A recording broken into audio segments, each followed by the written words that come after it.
Leo hii mkubwa ulifukuzwa kisa football. Watu wanatoka mbali wewe. Tankibovu. Kuna hostel inaitwa kwa mama Mchwampaka. Muulize Sam anapojua. Kwa mama Mchwampaka hapa palikuwa juu Tankibovu kwa nyuma hivi. Ndio palikuwa na hostel pale ya Mbezi Beach High School.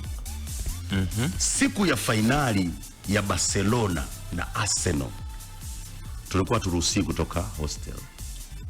Na kipindi hicho of course ilikuwa hostel za kipindi hicho TV nini, yani wagani mtiti. Mimi nikaona mimi nani? Niko na washikaji zangu kama 6 hivi. Mkavisha. Tukawepo, tukazuga, tukaona fresh.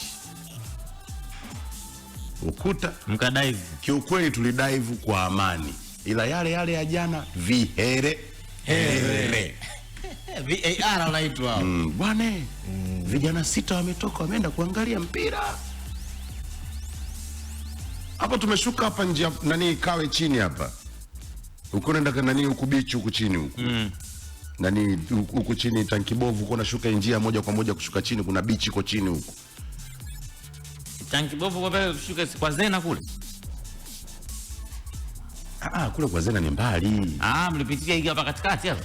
Tankibovu huwa kuna kone na shuka unatokea huku Mbezi chini. Tukaenda tukacheki game kikweli kwa amani. Kadi nyekundu hiyo tukalimwa 2-1. Hamna game ambayo iliniuma kama ile, kwa sababu niliona tumefanywa uonevu.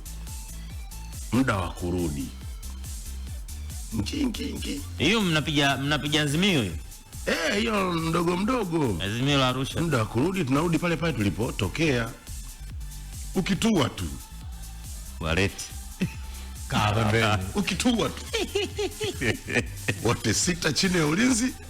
Tukakuta mwenye hostel kikatulamba tukafukuzwa. Mambo kwa ushahidi. Ila this time can I kiss the logo? Unaweza ndugu yangu. Haya mambo ameyafanya Saka, ameyafanya nani? Ila leo mwanase na ukifika sehemu yoyote ukikutana na hater, ukikutana na nani, kabla hajaongea chochote muonyeshe hivi, this is Arsenal.